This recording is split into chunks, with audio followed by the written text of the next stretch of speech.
Kainis naman. Iritado kong sabi nang biglang nawala ng kuryente. Pusang gala talaga. May klase pa kami. Ano ba yan? Absent na naman ako dahil dyan. Hindi naman ako makabili ng load dahil wala ditong mga magulang ko. At wala rin akong naitabing pera dito. Ay, ang pangit talaga ng online class. Tumayo ako at pumunta ng kusina dahil mainit sa loob ng kwarto. Tapos wala pang kuryente. Ano ba namang buhay to? 11:15 na at di pa ako kumakain ng lunch. Wala rin akong ganang kumain dahil sardinas lang ang ulam namin. Wala namang problema sa akin ang pagiging mahirap namin.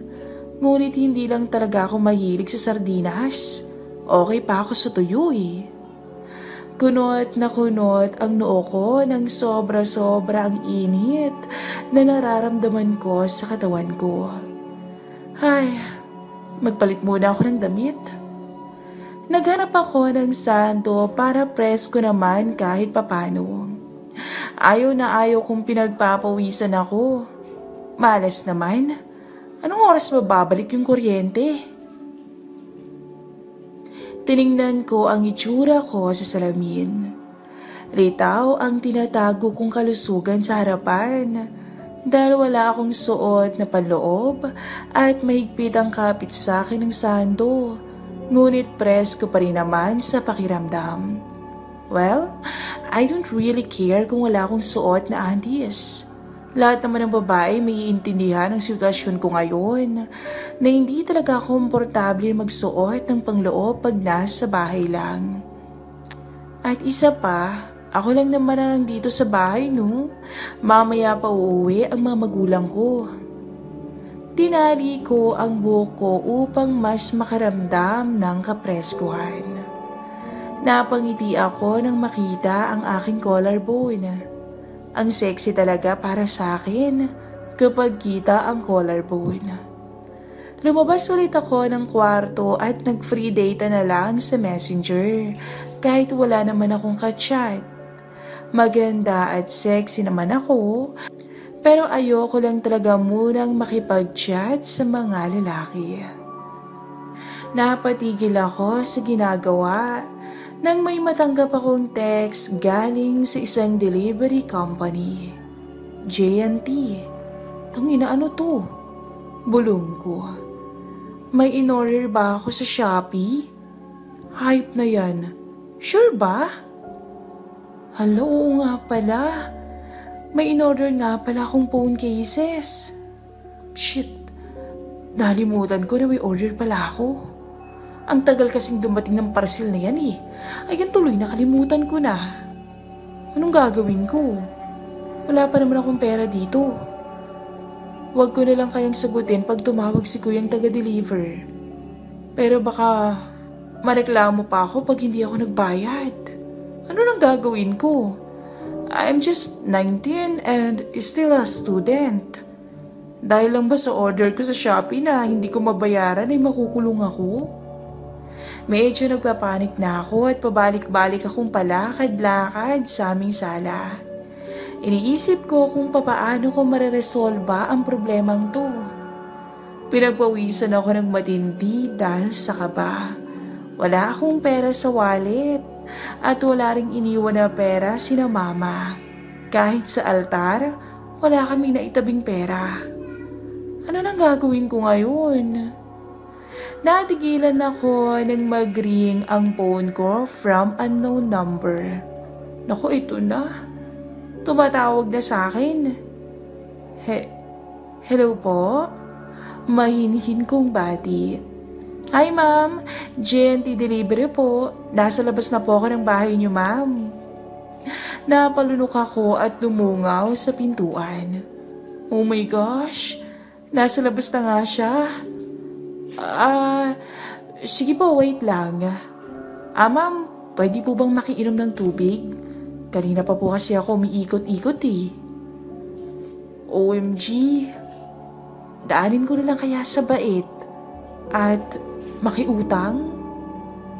Sige kuya, pasok po kayo. Binaba ko ang tawag at binuksan ang pinto para makapasok siya.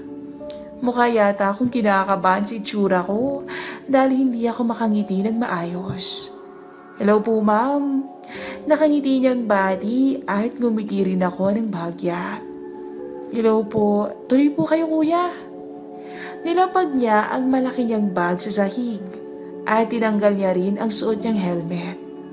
Pulang-pula ang mukha niya dahil sa init. Kawawa naman. Kumain ka na ba kuya? Tanong ko.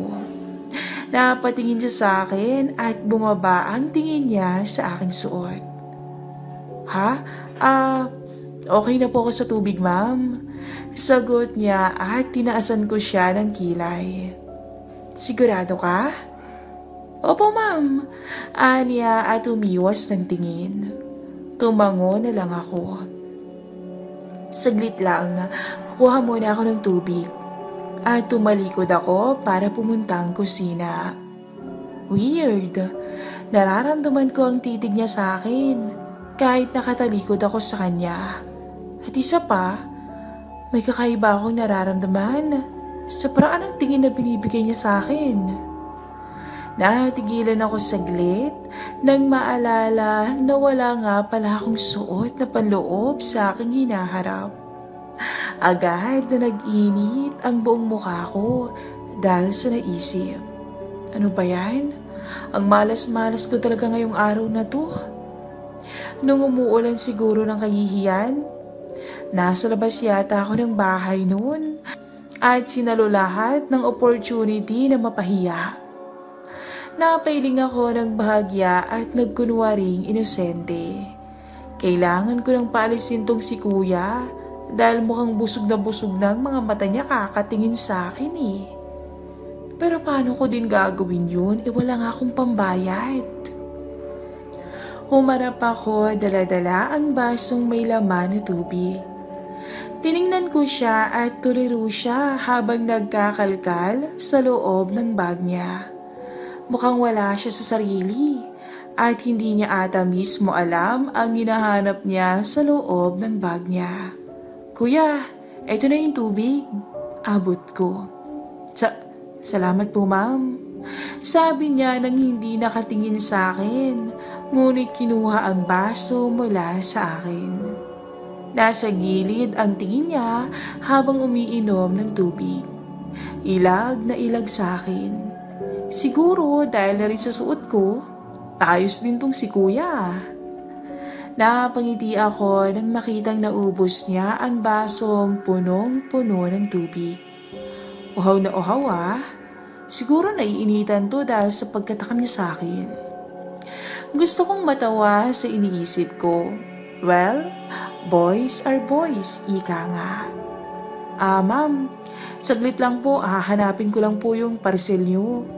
Nahihiya niyang sabi at agad na iniiwas ang tingin sa akin upang mas bigyang atensyon ang malaki niyang bag. Tumango ako habang nakangiti. Sige lang kuya, nauhaw ka pa ba? Nanlaki ang mga mata niya at agad na napatingin sa akin. Po?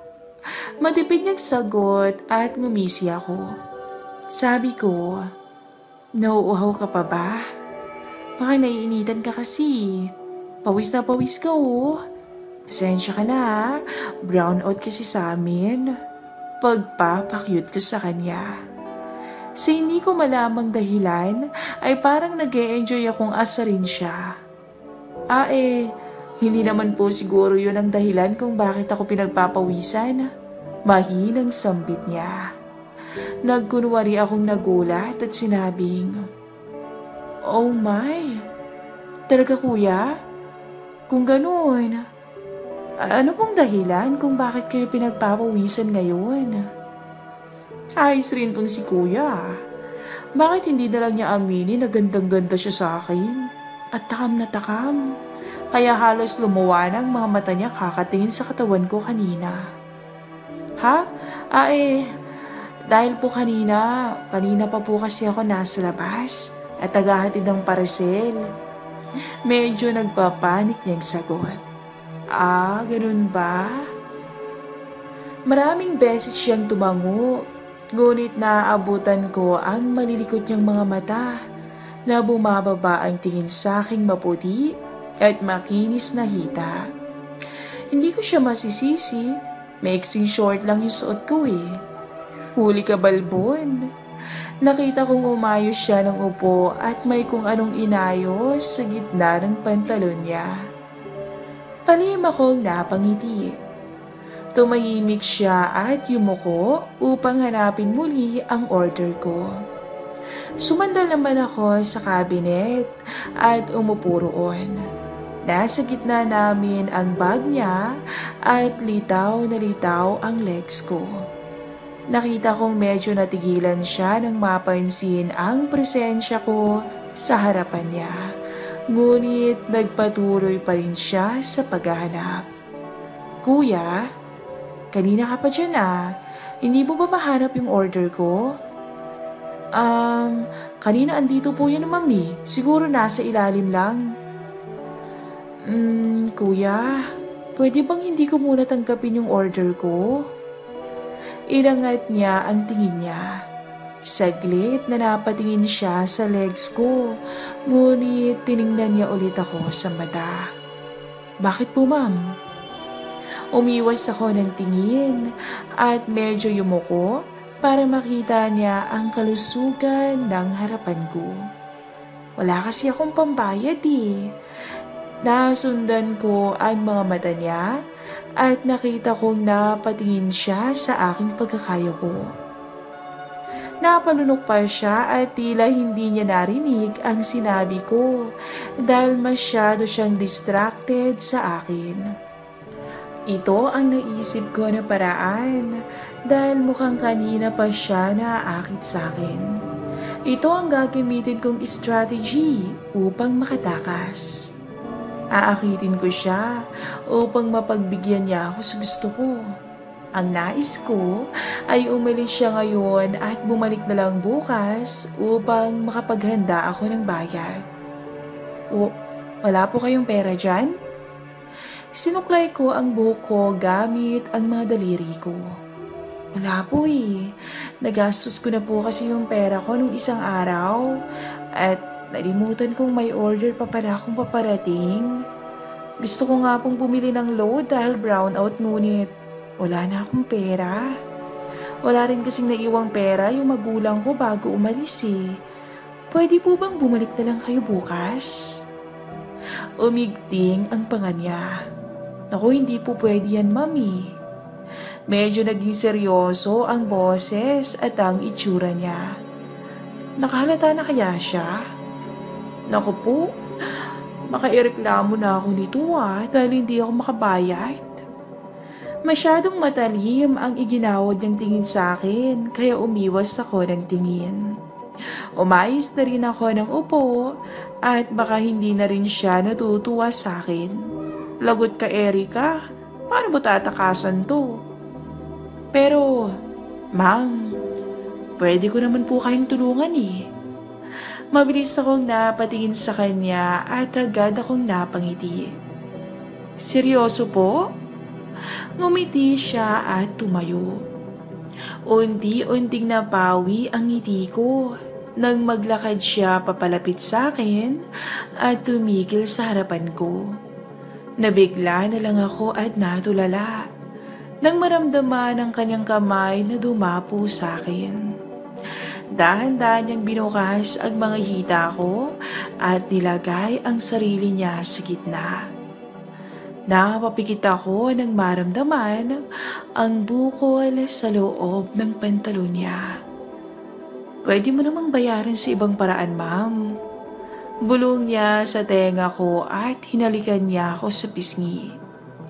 Napalunok ako sa kakaibang uhaw na bumalot bigla sa aking pagkatao. Pero, wala bang magiging problema, kuya? Tanong ko. Naramdaman ko ang pagkaplos niya patungo sa loob ng sando ko. Napakapilyo niya. Kung papayag ka, wala tayong magiging problema, ma'am. Mahinang sabi niya at nilapit ang labi niya sa labi ko. Lumalakas ang kabog ng puso ko habang pinagmamasdan ang labi niya. Ngayon ko na lang ulit naramdaman ang bagay na to. May karanasan na ako dati sa aking ex, pero iba talaga ang pakiramdam ko ngayon.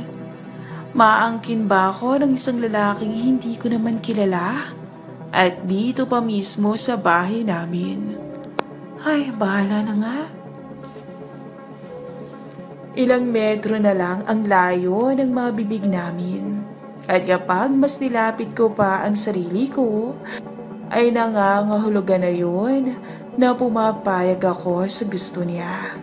Tangina, may choice pa ba ako? Niyakap ko siya sa batok niya at hinalikan siya. Agad naman siyang tumugon sa palitan namin. Mas gugustuhin ko na to kesa sa magkaroon pa ng problema. Wala akong pambayad at isa pa, sagot na niya ang problema ko. Hindi lang yun, madidilgan pa yata ako ngayong araw. Mas lalo niyang idiniin ang sarili niya sa akin. At halos manggigil ako sa sabik na nararamdaman. Bumaba ang paghaplos ko papunta sa zipper ng pantalon niya at bumaba naman ang halik niya sa leeg ko.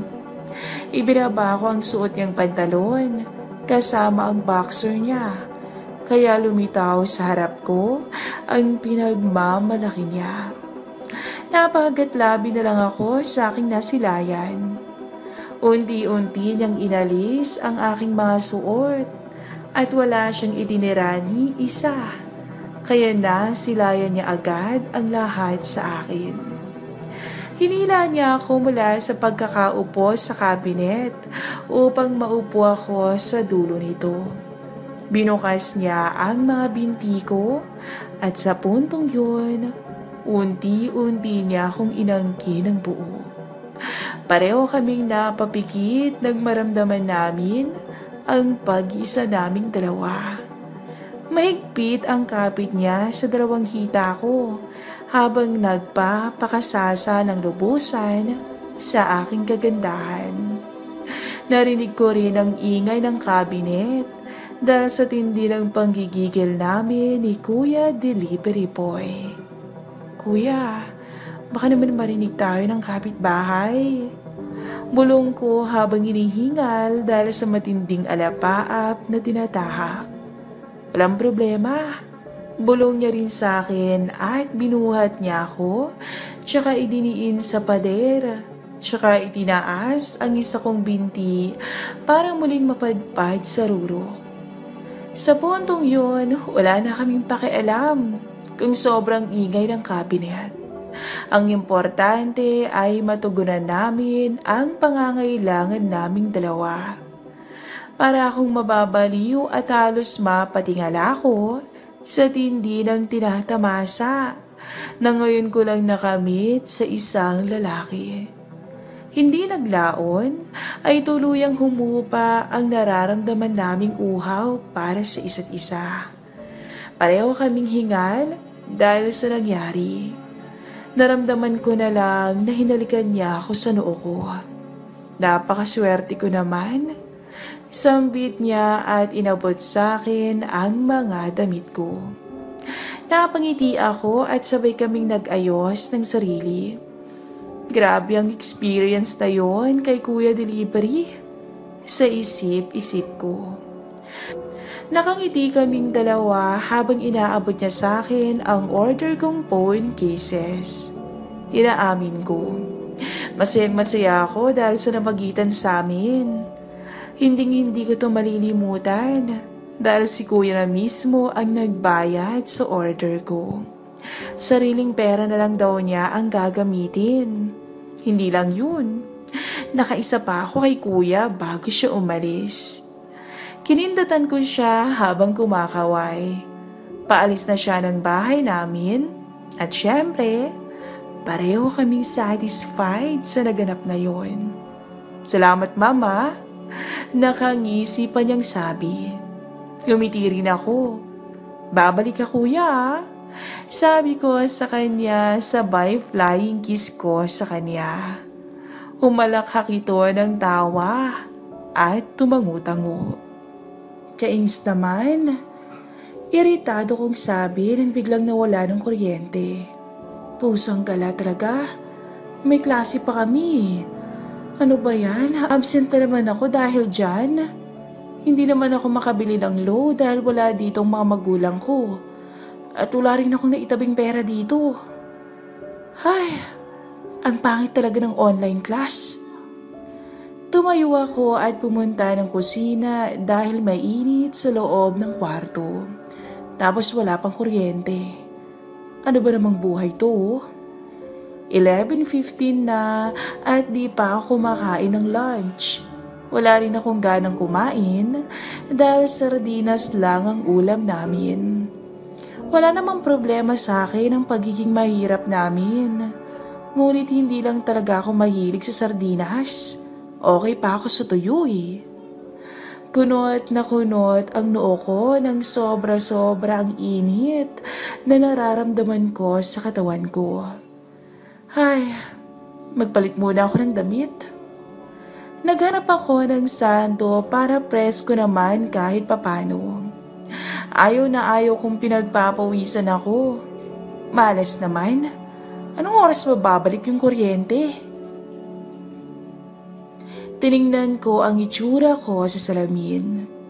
Ritaw ang tinatago kong kalusugan sa harapan dahil wala akong suot na panloob at mahigpit ang kapit sa akin ng sando. Ngunit presko pa rin naman sa pakiramdam. Well, I don't really care kung wala akong suot na undies.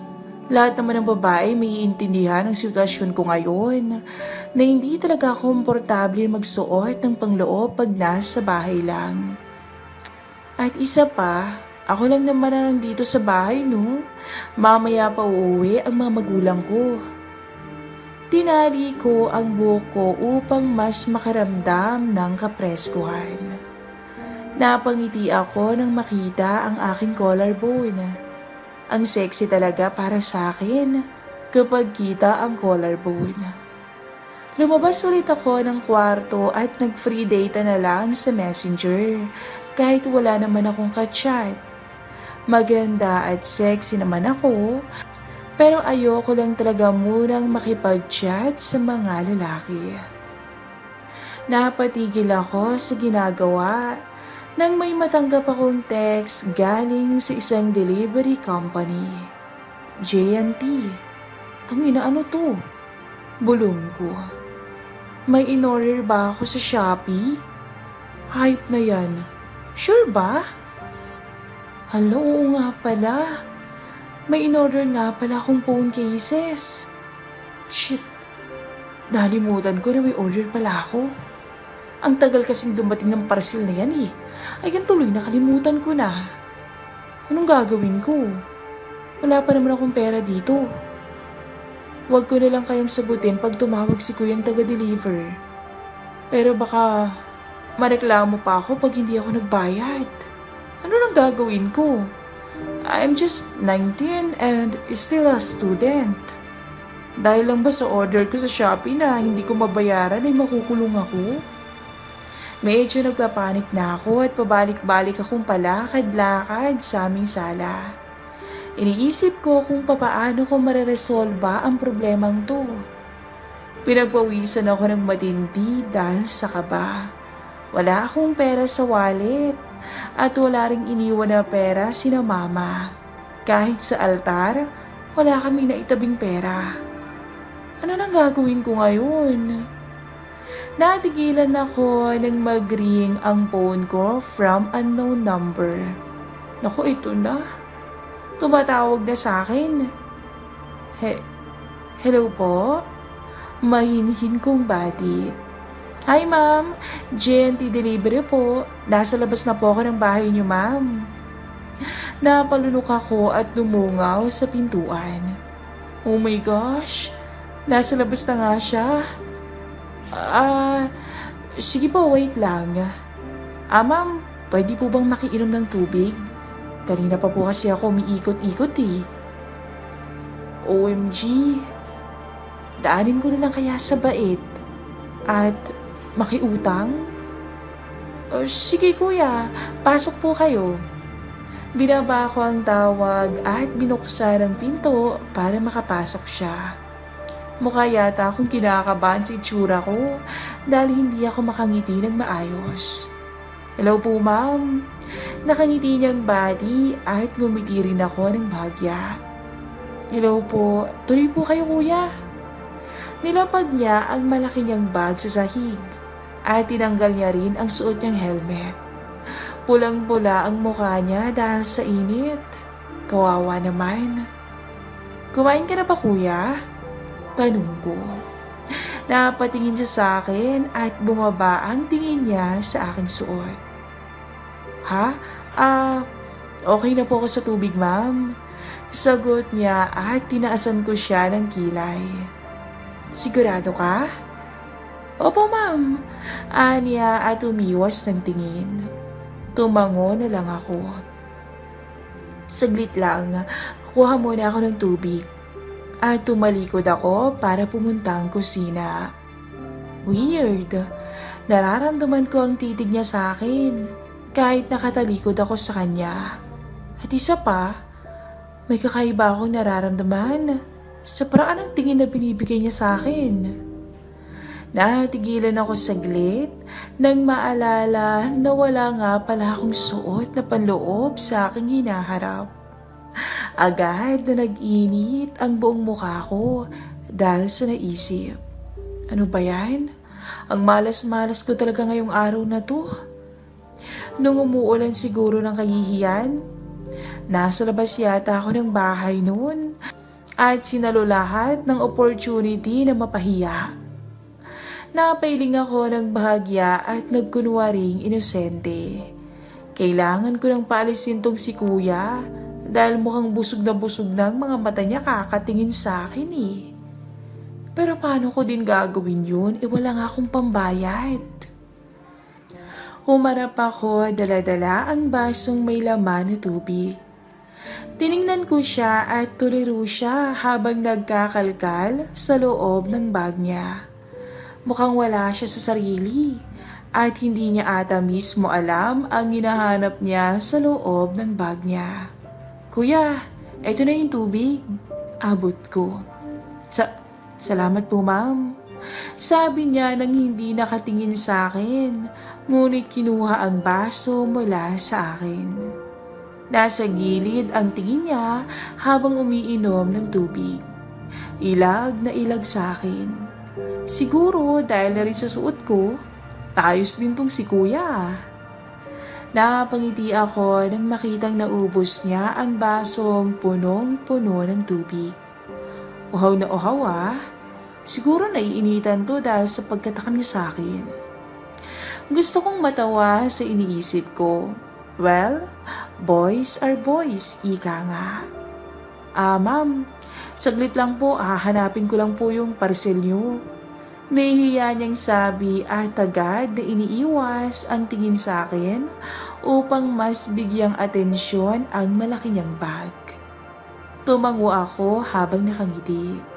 Sige lang kuya, nauhaw ka pa ba? Nanlaki ang mga mata niya at agad na napatingin sa akin. Po? Matipid niyang sagot at ngumisi ako. Sabi ko, nauuhaw ka pa ba? Baka naiinitan ka kasi. Pawis na pawis ka oh. Pasensya ka na ha. Brown out kasi sa amin. Pagpapakyut ko sa kanya. Sa hindi ko malamang dahilan ay parang nag-e-enjoy akong asarin siya. Hindi naman po siguro yun ang dahilan kung bakit ako pinagpapawisan. Mahinang sambit niya. Nagkunwari akong nagulat at sinabing, "Oh my, talaga kuya? Kung ganoon, ano pong dahilan kung bakit kayo pinagpapawisan ngayon?" Ayos rin tong si kuya. Bakit hindi na lang niya aminin na gandang-ganda siya sa akin? At takam na takam. Kaya halos lumuwa ng mga mata niya kakatingin sa katawan ko kanina. Ha? Dahil po kanina pa po kasi ako nasa labas at tagahatid ng parcel. Medyo nagpapanik niyang sagot. Ah, ganun ba? Maraming beses siyang tumango, ngunit naaabutan ko ang malilikot niyang mga mata na bumababa ang tingin sa aking maputi at makinis na hita. Hindi ko siya masisisi, maiksing short lang yung suot ko eh. Huli ka balbon. Nakita kong umayos siya ng upo at may kung anong inayos sa gitna ng pantalon niya. Palihim akong napangiti. Tumahimik siya at yumuko upang hanapin muli ang order ko. Sumandal naman ako sa cabinet at umupo roon. Nasa gitna namin ang bag niya at litaw na litaw ang legs ko. Nakita kong medyo natigilan siya nang mapansin ang presensya ko sa harapan niya.